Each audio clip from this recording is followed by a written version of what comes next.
Alright guys, got another review coming for you right now. It is a reaction and review. I saw the movie 2 nights ago, so it's not necessarily a right out of the theater reaction because this movie didn't go to theaters. This movie is The Guilty. This movie debuted on Netflix, and actually you can go check it out on Netflix right now if you haven't seen it yet. So The Guilty, starring Jake Gyllenhaal, about a 911 operator who gets mixed up in some stuff he never should have been mixed up in, and this chair swivels, so I'm probably going to swivel for the entire review.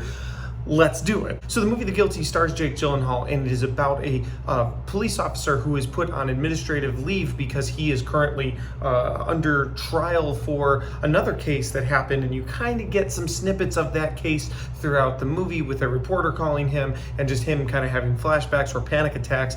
But while he is on leave from duty, he has been put behind a switchboard as a 911 operator. And is this normal protocol? Is this something that happens? I didn't know. When people say that someone's been put on administrative leave, I just assume they're sitting at home, kicked up. You can't see it. My feet are up on the desk right now. I assume that they're, oh, that kind of hurt. I assume that they are just kicked up at home. I didn't realize that police officers or people put on administrative leave that are police officers are put in 911 desks. So maybe that's just for the movie. I don't know.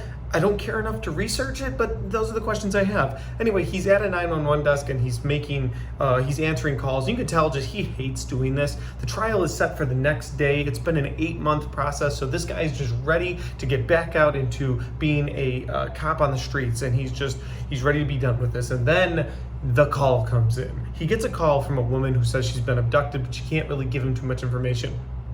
The movie does a really good job keeping the scene tense, even though they can't go to the woman in the car. You can't see anything going on. So you, the viewer, have as much knowledge as Jake Gyllenhaal, the police officer, does at the 911 desk. And I really like that about this movie.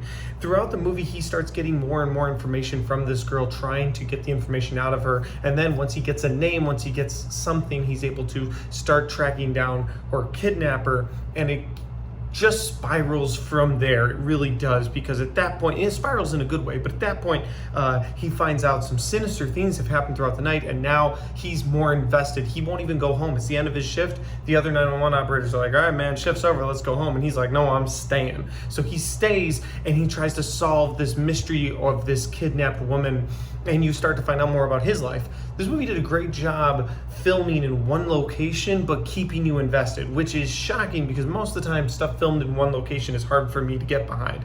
I'm like, all right, it'd be nice to see what's going on. But because we couldn't see what was going on, you actually were invested in the movie more because you wanted to solve this in real time with the character, and I liked that a lot. I also like the acting. Obviously, Jake Gyllenhaal's a great actor, but man, that guy sells crying. I don't know what it is about it, but when Jake Gyllenhaal cries, I get sad. I'm like, man, I'm right there with you, brother. Like, that's how I feel. I don't know. Jake Gyllenhaal's just a great actor. Final thing I'll say about this movie, guys, is that it had a little bit of heart, and in the end of the movie, you understood Jake Gyllenhaal's motivation, and you understood the kidnapper's motivation. It was such an interesting twist to a kidnap movie, thriller movie, that I gotta say this is one of the better movies I think I've seen this year. So if you have access to Netflix, and who doesn't? Because let's be honest, we don't pay for it. Somebody else does, and we use theirs. It's just the way life works. So go grab your Netflix account, go turn on The Guilty, and check that movie out, because actually, guys, it was a lot better than I thought it was going to be.